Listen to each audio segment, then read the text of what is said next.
자려고 누웠는데 저스툰 지루한 지하철에 저스툰 자려고 누웠는데 지루한 지하철에 클래스가 다른 재미 저스툰 클래스가 다른 재미 저스툰 웹툰 웹소설은 저스툰 클래스가 다른 재미 저스툰 다이어트를 위한 꿀팁 동결건조 채소와 곡물, 단백질 그리고 효소와 비타민, 미네랄로 만든 다이어트 전용 그린 스무디로 하루 한두 끼만 바꿔 드세요. 비타샵 그린 스무디 다이어트 1522-6648 1522-6648 혹은 비타샵을 검색해주세요. 야, 이 부장! 네가 부장이면 땅이야? 뭐? 저 인간 저거 쟤 오늘도 술술 풀리고 안 먹고 회수 갔냐? 내일도 신체 상태로 출근하겠구만. 아유. 고려 생활건강 술술 풀리고 음주전 한포가 당신을 지켜드립니다. 특허받은 천연 유래 성분 숙취 해소제 술술 풀리고를 은하계 최저가로 딴지마켓에서 만나보세요. 한글도 남보다 빨리 깨치고 참 똑똑했는데 갈수록 실력이 뒤처지는 것 같아 걱정이에요. 혹시 초등학교 교과서 본 적 있어요? 어려운 어휘가 너무 많아요. 학교에서는 어휘 개념을 하나하나 설명해 줄 시간이 정말 부족하잖아요. 그럼 어떡하죠? 내 아이의 어휘만큼은 내가 책임져야죠. 어휘 공부의 정성. 초등어휘 3천, 초등어휘 5천. 검색창에 초등어휘 3천을 쳐보세요.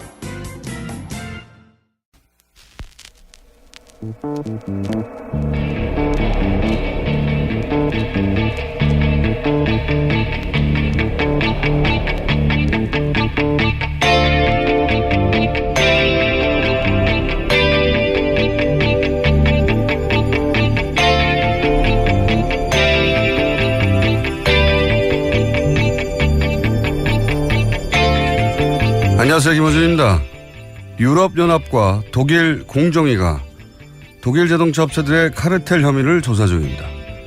1990년대부터 폭스바겐, 다임러, BMW, 아우디, 포르쉐 등 세계적인 독일 자동차 회사들이 카르텔을 구축해서 엔진부터 배출가스 시스템까지 수시로 만나 담합해왔다는 혐의입니다. 예를 들어서 미세먼지 주범으로 알려진 질소 산화물 저감을 위한 탱크 규격과 화합물의 비율을 서로 담합해 제조 원가가 더 커지지 않도록 탱크 크기를 몰래 합의하는 식입니다. 이렇게 되면 미세먼지를 줄이기 위해 더 큰 탱크를 설치하는 노력을 어떤 업체도 하지 않아도 되는 거죠. 실제 이렇게 담합된 탱크의 규격은 질소 산화물을 정화하는 데 충분치 않다고 합니다. 2년 전 폭스바겐의 디젤차 배기가스 조작 사건으로 시작된 이 디젤 게이트는 이제 모든 독일차로 확대되는 양상입니다. 최고의 기술력, 최고의 기업 이미지, 세계 최고 자동차를 만든다 평가받던 독일 기업들이 알고 보니 20년간 소비자를 집단으로 기만해왔던 겁니다. 이 사건을 지켜보며 우리 공정위를 생각합니다. 지난 20년간 독일의 공정위보다 우리 공정위가 더 엄격했겠는가? 우리 공정위를 빠져나간 사건들은 얼마나 많았겠는가? 김상조 위원장의 건투를 빕니다. 김호준 생각이었습니다.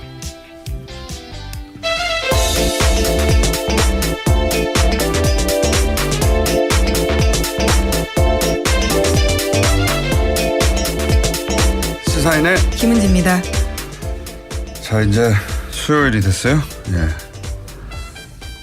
네. 수요일입니다. 네. 중간까지 왔어요. 자, 달려봅시다. 네. 국정농단 재판 소식부터 전해드리겠습니다. 네. 청와대 민정비서관실에서 발견된 삼성 관련 문건을 작성한 현직 검사가 어제 이재용 삼성전자 부회장 재판에 증인으로 나왔습니다. 문건들은 2014년 7월부터 9월 우병우 당시 민정비서관 지시로 작성한 것이다 라고 증언했는데요. 이영상 현 대검 범죄정보 1 담당관입니다. 앞서 특검은 청와대로부터 넘겨받은 문건 가운데 16가지를 이재용 부회장 재판에 증거로 냈습니다. 여기서 이제 확인된 게 몇 가지가 있는 거죠. 그러니까 작성자가 나타났다. 네. 그렇죠. 지시자도 나타났습니다. 네, 지시자. 우병우 당시 민정 비서관 지시를 받았다. 그리고 메모죠, 메모. 기초로 보고서를 작성했는데 이제 그 메모, 보고서의 방향, 기조 또는 완성은 다 우병우 비서관이 결정하고 쓰긴 했다. 네, 중간 보고 피드백 모두 우병우 비서관이 해줬다라는 겁니다. 근데 우병우 비서관은 자기는 무슨 말인지 모르겠다고 했으니까, 이게 신뢰도를 떨어뜨린 거죠, 증언에. 본인의 진술에 재판에 영향을 일부 미치겠죠. 우병우 전 수석이 거의 모든 걸 모른다고 하잖아요. 네. 하지만 작성자가 나타났기 때문에요. 거기다가 시킨 사람을 정확하게 찍어서 추가 혐의가 입증될 수 있는 가능성이 아주 높아졌습니다. 이게 얼마 안 됐단 말이죠. 겨우 2년밖에 안 됐단 말이죠. 그리고 네, 뭐 2014년 3년 정도 됐습니다. 이제. 게다가 또 현직 검사고 하다 보니까 진술의 신빙성 굉장히 높게 재판부가 판단하지 않겠는가. 자, 근데 이 내용을 보면 참 재밌어요. 몇 번 저희가 얘기했지만 삼성의 승계 문제 국면을 정부가 기회로 활용해야 된다. 이런 문장이 있잖아요. 정부가 사기업의 이 경영권 승계 문제를 기회로 활용한다는 발상 자체가 너무 웃겨요. 삼성한테 정부가 삥을 뜯나요? 이건 또 전문 용어를 제가 사용했고. 네. 죄송합니다.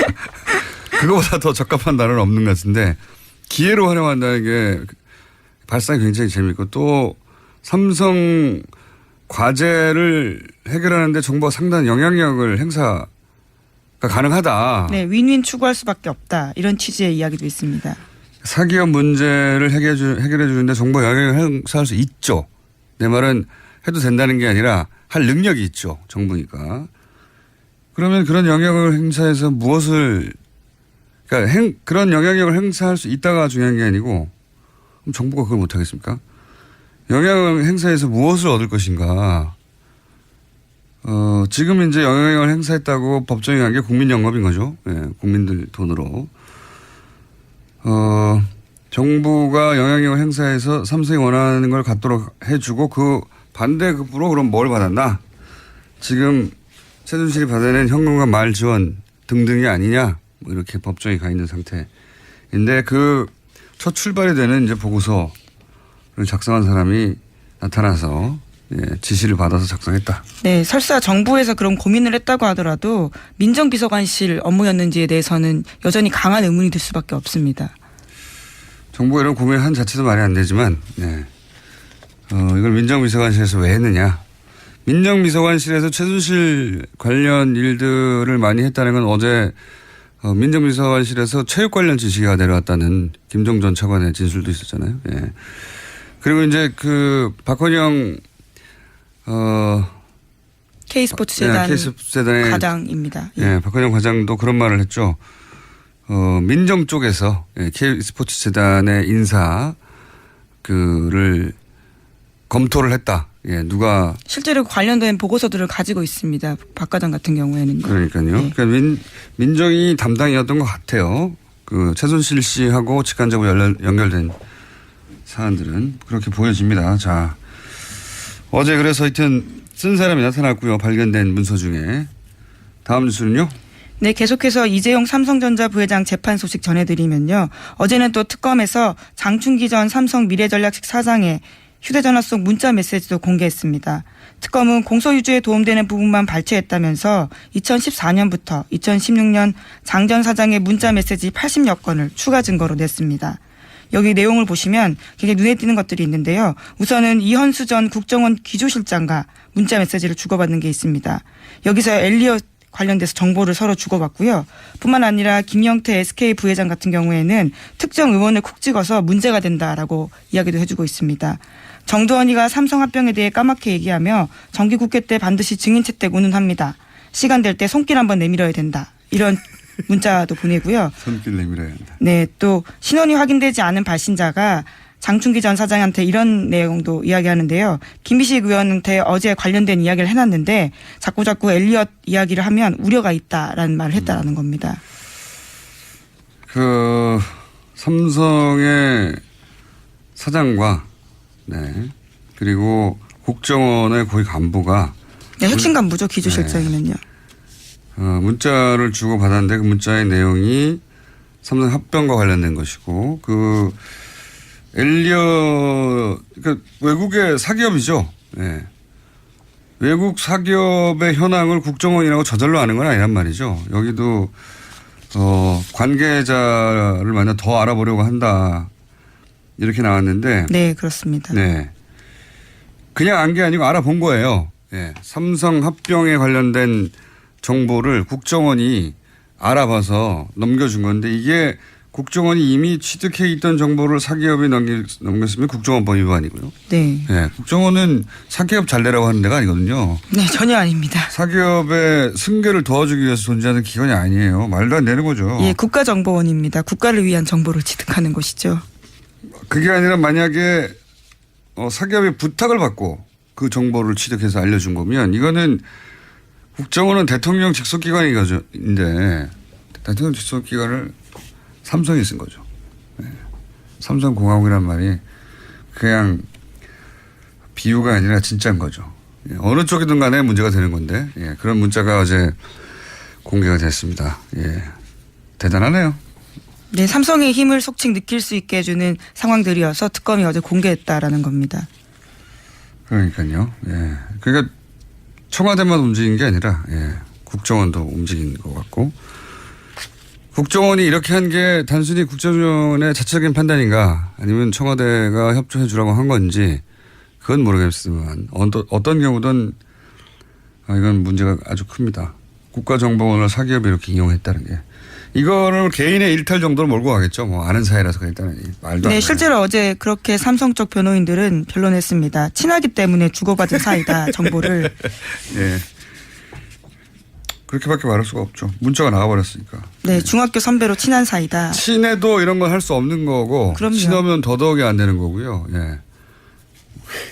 친해서 그렇게밖에 말할 수는 없었겠지만 여하간 이게 이제 더 들어가서 결국 국정원이 자체적 판단인지 국정원이 그런 지시를 받은 건지 아니면 삼성이 로비를 한 건지 따져봐야죠. 예. 큰 문제라고 생각합니다. 아주. 자, 다음 뉴스는요? 네, 8월 1일부터 주요 사건의 1, 2심 판결 선고가 TV로 생중계됩니다. 관련된 규칙이 개정됐기 때문인데요. 이에 따라서 8월 말, 10월 말 각각 열릴 예정인 이재용 삼성전자 부회장과 박근혜 전 대통령 1심 재판 선고가 생중계될지 주목됩니다. 우선 양쪽은 모두 반대하고 있습니다. 그렇겠죠. 예. 박근혜 전 대통령 측과 삼성 측에서는 이제 지면으로만 보도되는 것하고 다르게 영상으로 나올 경우에 그 이미지가 남으니까.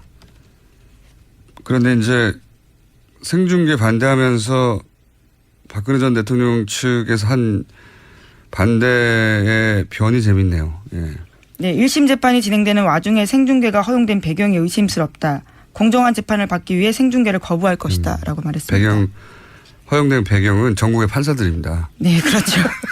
전국의 판사들이 모여서 투표를 했어요. 네, 지난달 설문조사 했는데요. 전국 네. 판사의 68% 가까이가 네. 이렇게 해야 된다라고 답했습니다. 그렇죠. 더군다나 탄핵 심판도 생중계 됐었잖아요. 네, 헌재는 이미 하고 있습니다. 마지막에 선고 과정을 생중계했고 그건 뭐 역사적인 장면이니까요. 그게 이제 재판관 몇 명만 알고 끝날 일이 아닌 것이 그걸 이뤄내는 것 자체가 그 겨울에 예, 국민의 뜻들이 예, 반영된 것이죠. 뭐 1000만 이상의 사람들이 나가서 만들어낸 거잖아요. 그러니까 재판관 몇 명만 공유하고 말 일이 아닌 거죠. 당연한 겁니다. 너무나. 그게 뭐라고 생중계를 안 합니까? 그리고 탄핵을 부른 당사자의 공판 역시 굉장한 역사적 기록이죠. 그러니까 여기서 인권 얘기하는데 지금 피고인들을 비추지는 않겠다는 거잖아요. 네, 현재 상황은 그렇습니다. 네, 판사들만 비추겠다는 거잖아요. 네, 내용들을 알려주겠다는 취지죠. 판사의 얼굴을 통해서 박근혜 전 대통령의 인격권이 침해되는 건 없어요. 그건 말이 안 되는 거고. 예. 네, 또 어제 법원에서 밝히기도요. 미국 대다수주, 호주, 뉴질랜드, 영국 이런 데서도요. 방송 중계 전면 또는 일부 허용하고 있다고 합니다. 오히려 공판 과정도 사실은 중계됐으면 좋겠는데 그렇게까지는 지금 안 하고 마지막 선고만 한다는 거잖아요. 선고 이유가 나오겠죠. 지난 탄핵 심판 선고일 때 장면을 떠올리시면 됩니다. 네. 그 정도 장면이 나오지 않겠는가. 근데 이번에는 피고 측을 아예 비추지 않는다고 하니까 정면만 비추겠죠. 예. 이걸 왜 생중계 못하게 합니까? 마지막 선거 장면인데. 자, 그럴 수도 있겠습니다. 이제 다만 이게 이제 재판장이 판단을 해야 되는 거군요. 네, 그렇죠. 각각의 공판은 그 재판장이 결정하는 거니까. 네. 그런데 아마 여론도 생중계 쪽에 더 지지도가 높을 것 같아서 이루어질 가능성이 높겠네요. 자, 다음 뉴스는요.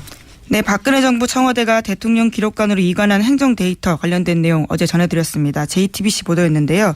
오늘 또 나왔습니다. 대통령 일정 관련 기록은 찾을 수가 없다라는 보도인데요.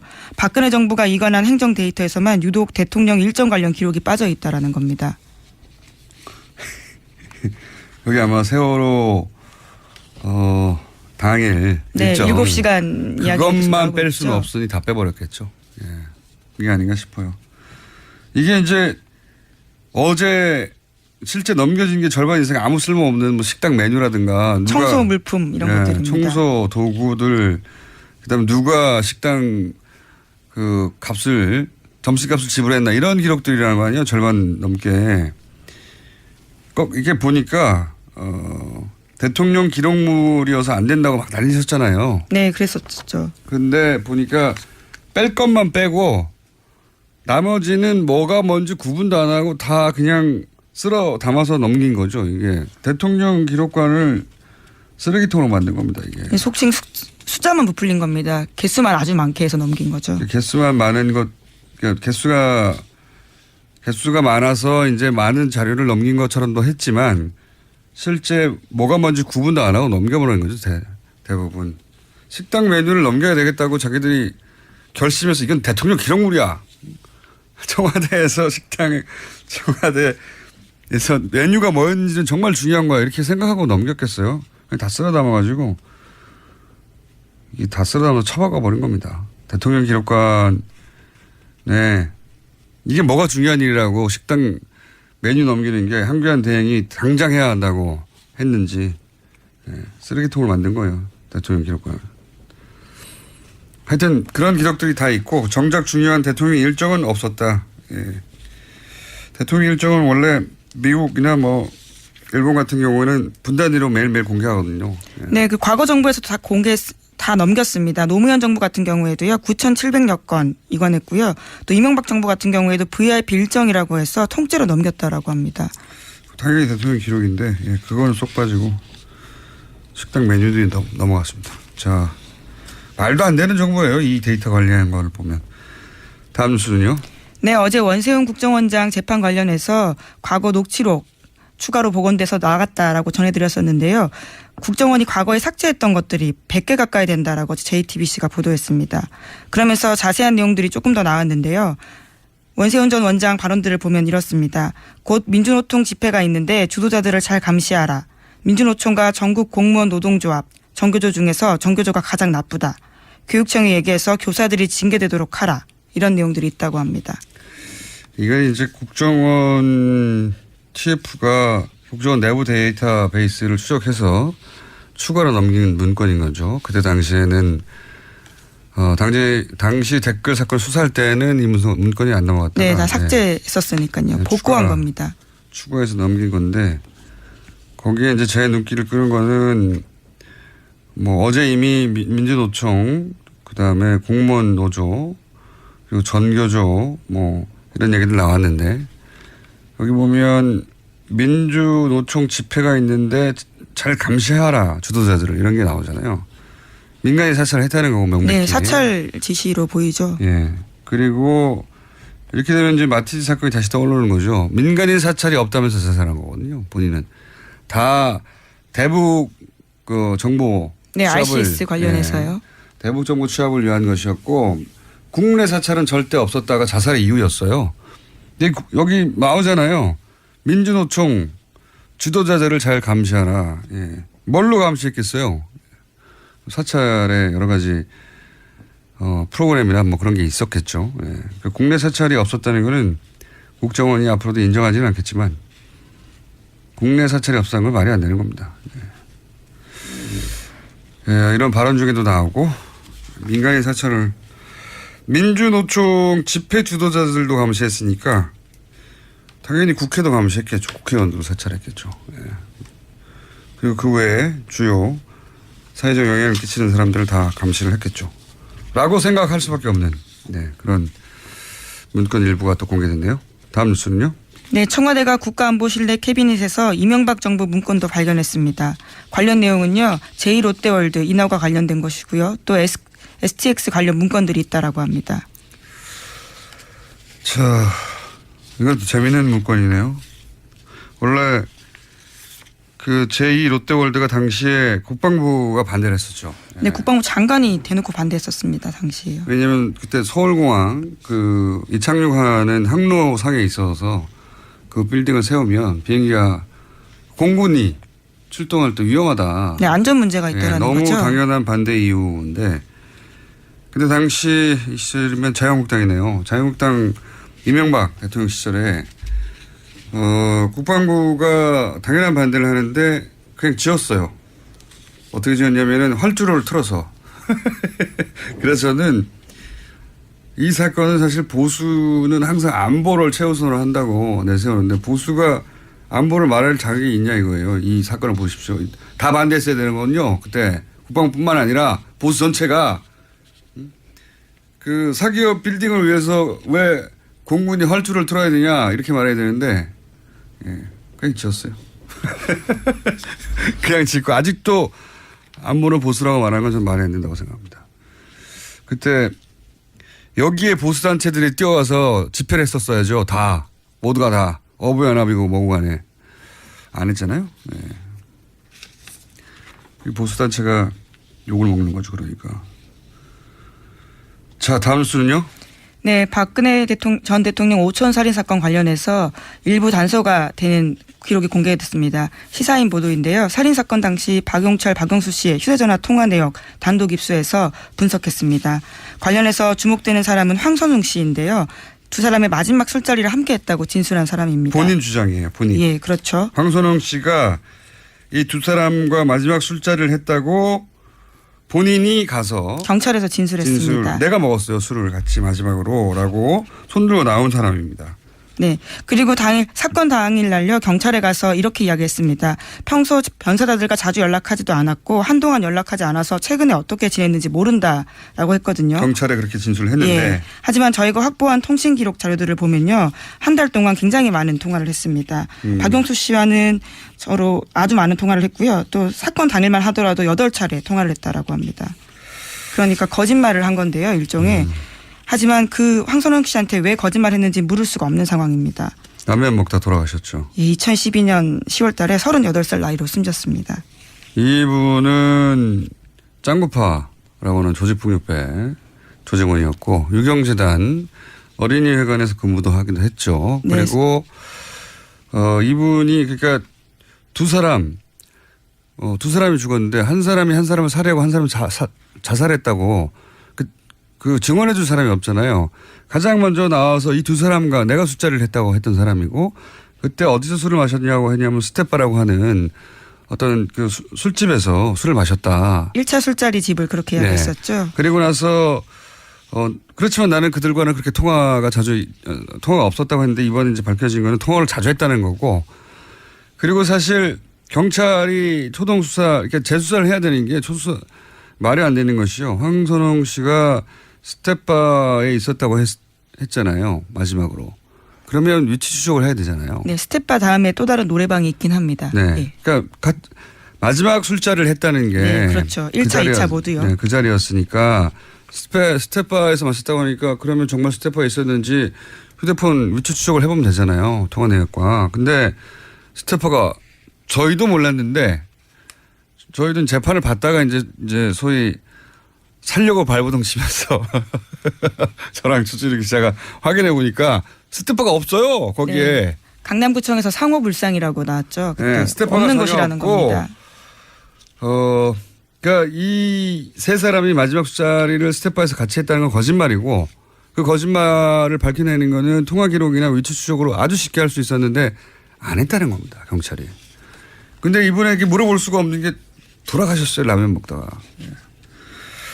이분이 분명히 진실의 일부를 알고 있었을 텐데. 네. 네, 살인 사건이 일어난 그 다음에 숨졌습니다. 곧장 수감됐고요. 예. 수감됐고 출소한 다음 날인가요? 라면 먹다가 돌아가셨죠. 그 외에도 이 진실을 알 것 같은 분들이 사망하거나 현명불명된 케이스는 많다고 여러 번 말씀드렸고. 근데 이제 오늘 경찰 질술로는 연락이 없었다고 그랬는데 연락을 자주 했다는 새로운 사실이 밝혀졌다는 겁니다. 우천살인 사건도 이거 다시 재수사해야 되는데 말이죠. 자, 오늘 여기까지 하겠습니다. 시사인의 김은지였습니다. 감사합니다. 모닝똥? 제겐 사치였죠. 내가 토끼인지 토끼똥이 나인지. 내가 변을 본 것인지 변을 당한 것인지 나는 바나나이고 싶다. 간혹 구렁이이고도 싶다. 미궁 대장사랑. 빅동의 추억 미궁 대장사랑이 찾아드립니다. 혈중 콜레스테롤 개선과 배변 활동에 도움을 주는 건강기능식품입니다. 검색창에 미궁 대장사랑. 미궁 장사랑 이름 바꿨어요. 프로바이오틱스 12종 추가. 미궁 대장사랑. 골반 잡자 바로 잡자 바디로직 허리 통증 바로 잡자 바디로직 2017년 쿨 썸머 바디로직 라이트 출시. 통기성이 좋아 땀 걱정 없이 한여름에도 쾌적하게. 입은 듯 안 입은 듯 가벼움의 신축성은 그대로. 자세가 좋아지는 골반 교정 타이즈 바디로직. 검색창에 골반 교정 바디로직 라이트. 아무도 묻지도 따지지도 않고 가입하셨다고요? 보험은 너무 어려워요. 걱정 마십시오. 마이보험 체크가 도와드립니다. 1800-7917 마이보험 체크로 지금 전화 주세요. 1800-7917. 이미 가입한 보험이나 신규 보험도 가장 좋은 조건을 체크해서 찾아드립니다.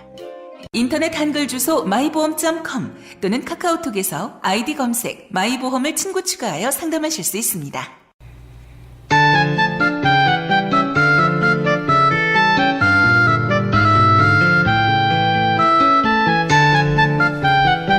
자, 최고의 인기 코너.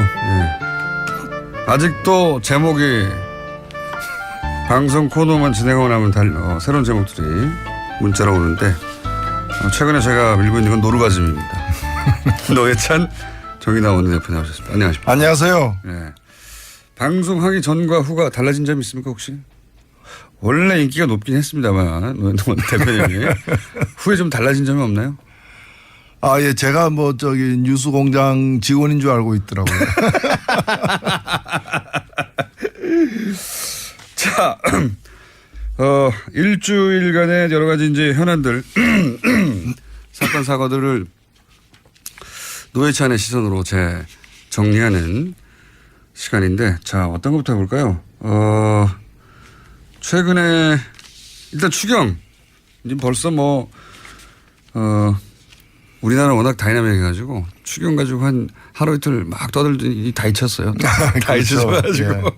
다 잊혔는데 어쨌든 일주일 내에 일어난 일이니까요. 추경이 통과가 됐는데 지난 금요일 날 합의를 했다가 토요일 날 아침에 자유한국당이 집단 퇴장을 해가지고 정족수 부족한 사태 벌어져서 이제 민주당이 잘못했다, 안 이랬다 이런 얘기도 많이 나왔는데 어떻게 보십니까?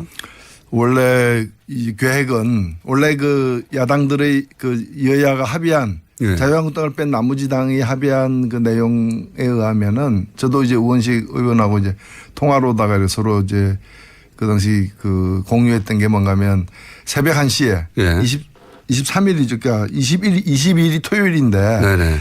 21일 금요일 날 이제 처리가 쉽지 않다. 그래서 22일 토요일 날 새벽 1시에 예결특위를 열고 새벽 2시에 그 본회의를 열어서 추경을 통과시키자 해가 합의를 했어요. 새벽에 전격 통과시키자. 이 합의에 대해서 자유한국당에서 들고 나온 거지.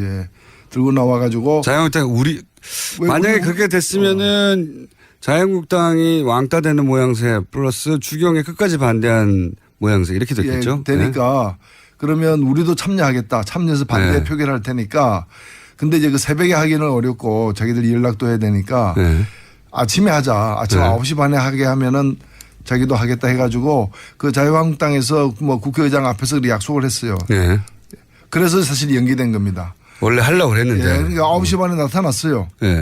그래 되니까 이제 민주당 의원 중에 일부는 예. 자유한국당이 오면은 정족수는 되는 거고 정족수만 되면은 그 사람들 다 반대 표결하더라도 예. 통과는 되는 거니까 그동안에 이제 불가피하게 이제 미뤄뒀던 그런 이제 외국 출장이나 이런 것들 예. 더 미루기 힘든 사람들은 이제 그렇게 알고 나갔어요. 예. 사실 그러면서 다른 두 개 야당의 이 원내대표들도 그래서 불참을 했거든요.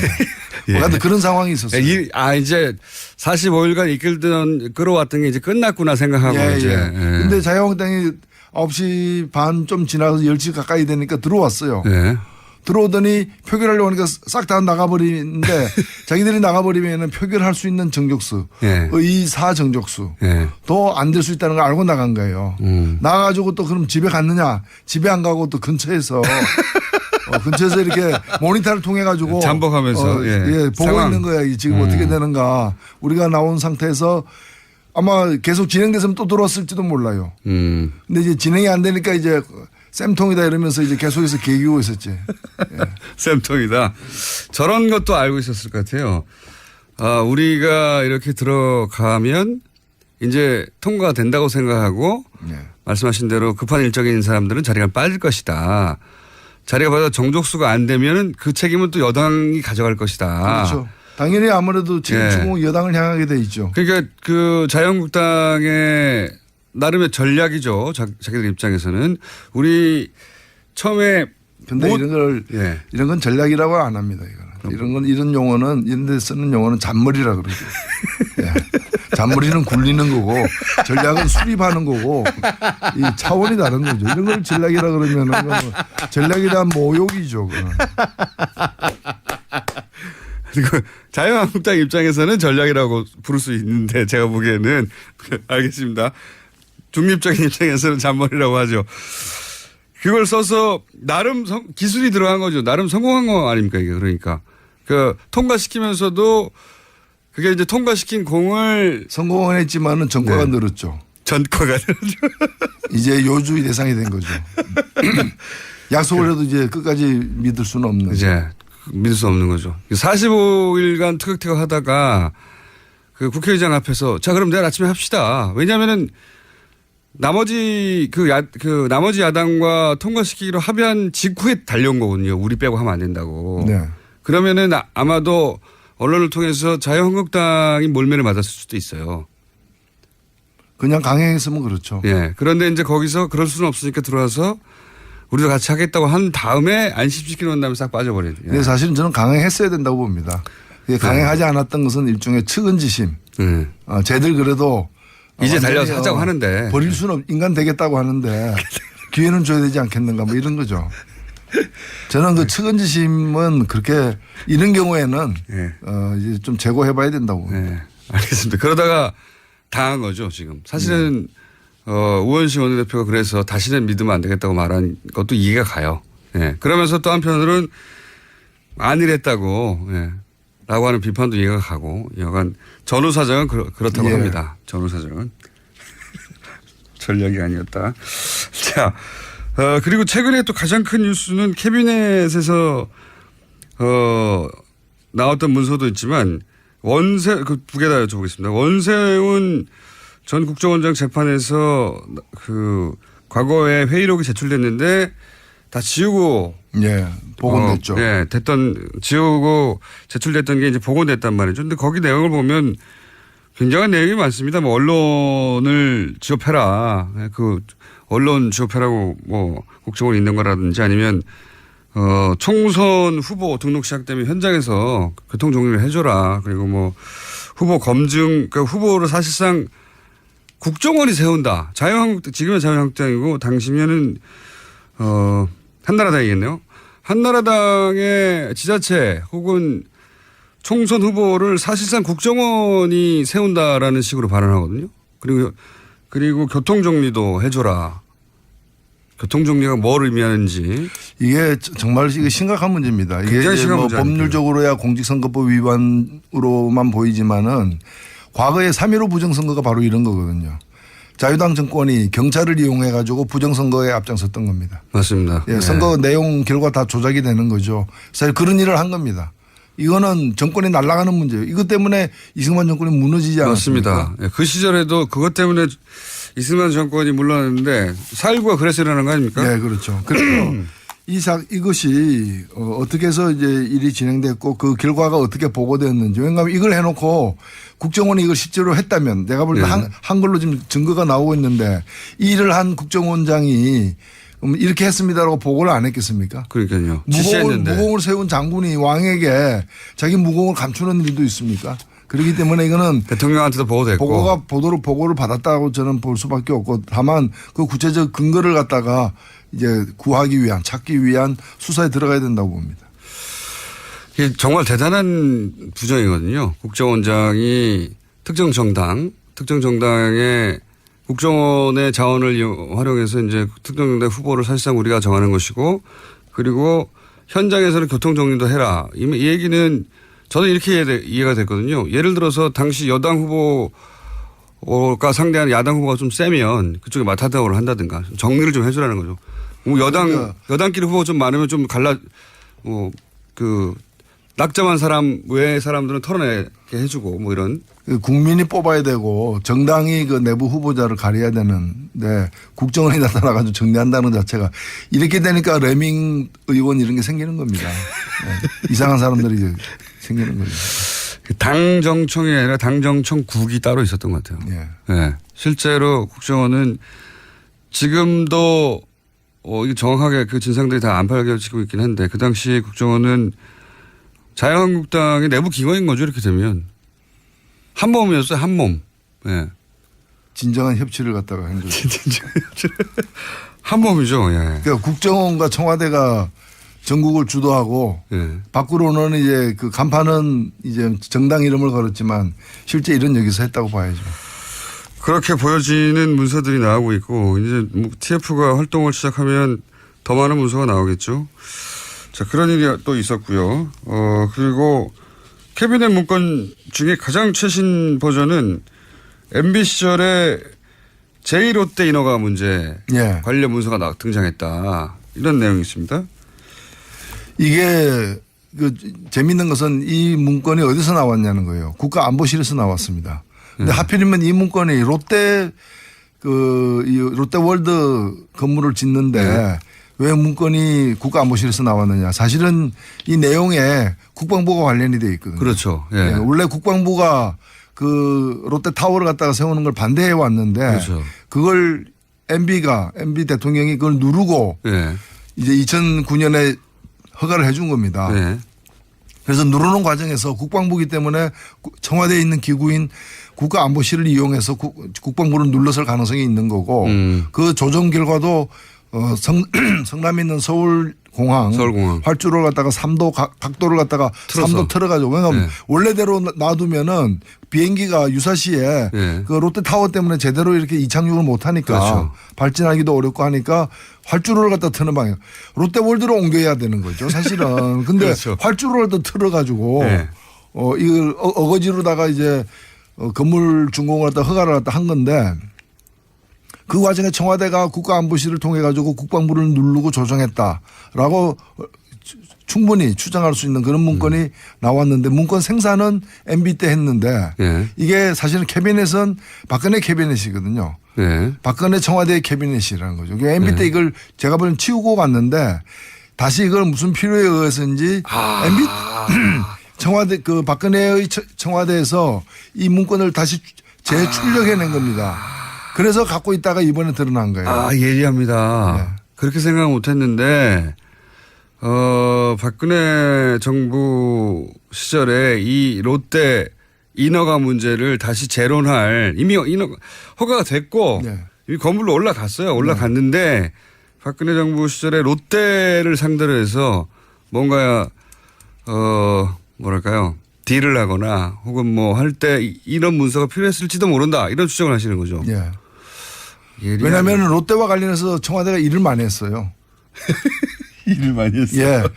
그 면세점을 갖다가 처음에 줄 때 빼기도 했고요. 그 뺀 것도 하나 이제 큰 사연이 있는 스토리가 있는 부분이고 그다음에 다시 또 집어넣었어요. 그리고 그 사이에 신동빈을 갖다가 대통령이 직접 만났고요. 또 대통령이 신동빈을 만난 날 최순실하고 통화를 300통 이상 했다는 거 아니에요? 그러니까 30몇 분 동안 30몇 분 동안 열 몇 통의 그 통화를 했다는 거 아니에요? 몇 분 동안 열 몇 통 곱하기 해서 300통이 머릿속에 들어가셨군요. 예, 뭐 그거 30 곱하기 10. 어쨌든 예, 그런 보도들이 계속 나오고 있죠. 예.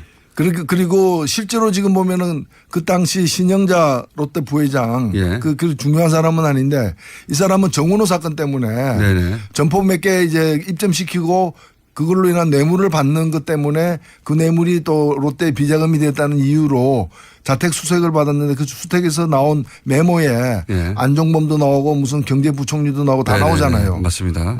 근데 이것도 지금 덮었거든요. 수사 안 되고 있거든요. 그래서 박근혜 대통령 시절에 롯데와 벌인 여러 일들. 주고받은 많은 일들이 이 문제와 무관하지 않다고는 봅니다. 왜냐하면 일을 벌이더라도 직전까지 전 정권이 벌였던 일과 다 연결이 되어가지고. 전 정권과의 거래 관계를 파악해야 되니까요. 그렇죠. 아주 합리적인 추정이라고 봅니다. 이런 예리한 시각을 다른 데서는 접하지 못했습니다. 뉴스공장이니까요. 매우 설득되는 이론입니다. 예. 그렇게 생각할 수 충분히 있겠습니다. 그 전 정권이 롯데하고는 어떻게 했나, 그리고 이번에는 롯데하고 주고받기 위해서 우린 또 뭘 어떻게 주고받을까, 이러는 데서 참고 자료로 필요했다. 아하. 그거 보자마자 이 사건을, 이 문서가 나왔다는 걸 보자마자 그렇게 생각하셨어요? 저는 일단은 문서가 어디서 발견됐는지, 청와대 내에서도 어딘지가 좀 주목이 갔고, 국가안보실이라면은 수긍은 되는데 왜 이미 건물이 그 이명박 정부 초기에 허가가 난 건데, 물론 논란은 컸지만 허가가 난 건데 이 박근혜 정부의 그 캐비넷에서 말기에도 나왔느냐, 지나고 나서 나왔느냐. 그것이 계속 그 자리에 있었던 것 자체가 주는 의미가 거의 9년 후에 나온 거예요. 여전히. 9년 동안 거기 있었던 게 아니라 국가안보실이라는 게 뭐 거대하지도 않는데 다시 가져온 거다. 탐정입니다. 탐정. 이건 탐정적 사고를 하는 분들 국내에 그렇게 많지 않거든요. 탐사정치라고 하죠. 탐사정치. 매우 일리 있습니다. 그렇게 하지 않으면 이 소수 진보정당의 국회의원으로 살아가기 힘들죠. 아니 뭐 생존이야 뭐 다르게도 가능합니다. 자, 또 최근에 화제가 됐던 지면을 달궜던 것 중에 이원주 의원의 알바비 발언도 있었고요. 그리고 오뚜기가 갑자기 주목받고 있습니다. 그리고 홍준표 대표와 이명박 전 대통령이 만난 것도 있고요. 한 3개 중에. 다 말씀드리고 싶은데 홍준표 대표가 이명박 대통령 만난 거는 뭐 당대표 취임했기 때문에 예우 차원에서 방문했다고도 볼 수 있고, 다만 두 분이 이제 좀 각별한 심정일 거예요. 각별한 심정. 한 분은 피의자고 한 분은 피고인이고, 그래서 이제 뭐 피의자가 피고인에게 나 지금 떨고 있니 뭐 이런 걸 물었지 않았을까. 두 분이 사적으로 친한 걸로 알고 있습니다. 아마 그 홍준표 대표가 그 전에 대표를 했을 때가 이 이명박 대통령 때였죠. 두 분 다 아마 가장 좋은 시기를 함께 같은 시점에서 보냈던. 그리고 두 분 모두 이제 국회의원에서 떨어지고 나서 미국에 가서 골프 칠 때 형 동생 하는 사이로 만났던 걸로 저는 알고 있습니다.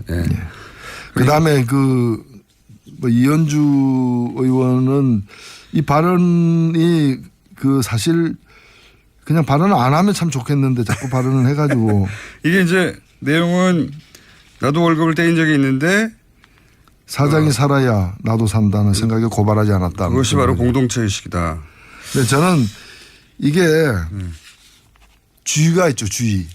쥐가 나도 고양이에게 먹힌 적, 우리도 고양이에게 먹힌 적이 있지만 고양이가 살아야 쥐도 산다는 생각에 고발하지 않았다. 이게 공동체 의식이다. 그건 뭐 쥐하고 고양이는 동물 공동체다. 동물 공동체. 생명 공동체. 이게 저는 이제 이 포유류 공동체였습니까? 저는 이 발언이 그 사실 의미가 있는 것이 좀 위험하다고 보는 것이, 본인은 그냥 말이 좀 진위가 잘못 알려졌다 이렇게 해명을 하고 계신 것 같아요. 근데 제가 이 발언 들 때 섬뜩했던 건 뭔가 하면은 이게 바로 유신입니다. 이게 바로 전체주의예요. 이 강자가 공동체를 위해서 약자에게 양보한다. 이렇게 돼야 말이 되는 건데 약자한테 공동체를 위해서 약자가 강자한테 양보하라. 북한이 언제 쳐들어올지 모르니까 노동상권 유보하자. 예. 뭐 이런 얘기들 있잖아요. 예. 이렇게 크고 작게 우리에게 민족을 위해서 국가를 위해서 개인이 희생해야 된다라는 그런 어떤 법칙처럼 이렇게 관철되고 있는 거거든요. 가정의 평화를 위해서 가정폭력 정도는 눈을 감아야지. 우리 회사 기업 이미지를 위해서 직장 내 성폭력 그냥 묻어두고 가야지. 그런 거 가지고 무슨 경찰서 들락거리냐. 너는 공동체 의식이 없는 거야. 이게 조폭 문화가 딱 이런 거잖아요. 조직을 위해서 예. 너는 엎드려 당해. 이런 것들이 이게 나중에 가면 히틀러까지 가는 거죠. 이거는. 그래서 이게 우리는 쓰라린 경험을 갖고 있고 이것 때문에 수많은 사람이 감옥을 드나들었던 그건데 이런 것이 마치 굉장히 자연스러운 공동체 쥐들이여 고양이 생각도 해주자. 공동체 의식에 대해서 잘못 이해한 것이기도 하거니와 사실은 우리 사회가 오랜 세월 그렇게 약자가 강자한테 양보하도록 하는 그런 발상들을 군사정권 시절부터 이렇게 심어왔죠 머릿속에. 그래야 그렇죠. 한다고. 예. 네. 그 영향을 받은 것 같네요. 말씀을 듣고 보니까. 이게 이런 게 그 우리에게 곳곳에서 논리로 이게 그 조직 문화의 논리, 집단의 논리에 이게 굉장히 위험하게 이렇게 들어가 있어요. 제목이 또 하나 새로 왔는데요. 많이 왔어요. 많이 왔는데 그중에 하나 갑자기 저희 PD가 피를 받았는지 문자를 썼는데 노란 도일이라고. 코난 도일에서 아마 뜨었나 봅니다. 그리고 오뚜기 얘기. 예, 오뚜기 얘기. 할 시간이 있는지 모르겠는데. 한 3분 있습니다. 제가 이 얘기를 한번 한 적이 있거든요. 오뚜기가 얼마 전에 상속을 하면서 창업주가 이제 별세하고 그렇죠. 상속을 하면서 상속세 낸 게 1,500억이에요. 예. 근데 상속세가 세율이 50%거든요. 절반을 내야 됩니다. 그러니까 3,000억 재산을 갖다가 상속시키면서 절반을 떼버리고. 그 절반을 갖다 세금으로 낸 겁니다. 어마어마한 일입니다. 어마어마한 사실. 거죠. 예. 근데 삼성그룹은 지금 재산이 100조예요. 예. 이재용 100조인데 이제까지 이 사람들이 상속세를 얼마 냈는가? 16억 원 냈어요. 16원 맞습니다. 그러니까 32억 원 재산 상속받은 사람의 상속세를 낸 거예요. 맞습니다. 굉장히 대비가 되는 거죠. 그 원죄를 안고 사실은 지금 그 발단으로 시작해서 지금 그 철장에 있는 겁니다. 그때 아버지가 자식한테 승계할 때 상속세 제대로 안 내고 여러 가지 편법으로 복잡한 구조를 만들어서 하다 보니까 여기까지 온 거죠. 그렇죠. 예, 첫 출발입니다. 아버지가 돈 세금 안 내고 몸으로 떼고 있는 거예요, 지금. 그러니까 삼성 관련해서 뭐 국가 경쟁력이니 뭐 거창한 얘기하고 막 하는데 아니라는 거죠. 저 출발이 돈 안 내려고 이렇게 된 거 아닙니까? 그렇죠. 예. 그 이상 아무것도 없거든요. 돈 안 내려고 하다 보니 막 여러 가지 복잡한 사정도 나오고. 국민연금 것도 마찬가지예요. 그 경영권을 갖다가 제대로 제값을 내면서 예. 제값을 내면서 경영권을 확보하려고 하는 게 아니라 여러 가지 그러니까 굉장히 싸게 먹힌 거예요. 한 3천억, 4천억 이익을 얻기 위해 가지고 예. K스포츠 미르재단에게 그렇죠. 100억, 140억 다 합해가지고 400억 미만의 돈을 쓰고서 남는 3천억 장사죠. 이상의 예. 그러니까 역시 삼성이죠. 투자 대비 효과가 확실하고. 그래서 저는 더더욱이 이게 이제 거래라고 치면 지금 뭐 법원에 가 있으면 결론이 곧 나겠죠. 근데 거래였다고 치면 그렇게 기우는 거래를 했을까? 우리가 알고 있는 지금 말 지원받고 현금 뭐 100억대 나가고 다 합쳐서 몇백억 안 되는 이 정도를 받은 게 다였을까 과연 그런 생각도 하게 됩니다. 네. 우리가 모르는 게 있지 않을까. 그러니까 이게 더 좀 들여다봐야 될 게 이번에 그 우병우 문건에서도 이제 청와대 문건에서도 나왔습니다만은 이건희 회장이 입원하자마자 경영권 승계를 갖다가 위한 예. 작업에 삼성도 들어갔지만 예.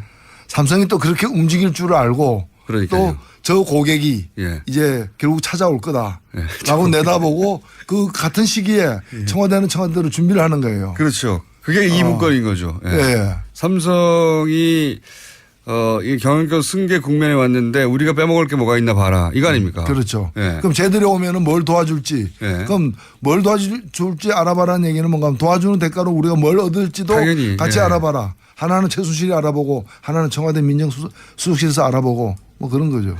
그래서 저는 과연 이게 다였을까. 그런 의구심이 굉장히 듭니다. 굉장히 많겠죠. 지금 어쩌면 드러난 것 중에서도 발견된 빙산 중에서도 수면 위에 있는 것만 그것만 다루고 있는 거죠. 그렇게 생각해야 되지 않겠나. 이렇게 뭐 국정도 움직이고 대통령이 직접 움직이고 지금 대기업 오너하고 직접 만나는데 뭘 못하겠습니까, 거래를. 오늘 여기까지 해야 되겠습니다. 노르가즘의 노회찬 원내대표였습니다. 감사합니다. 감사합니다.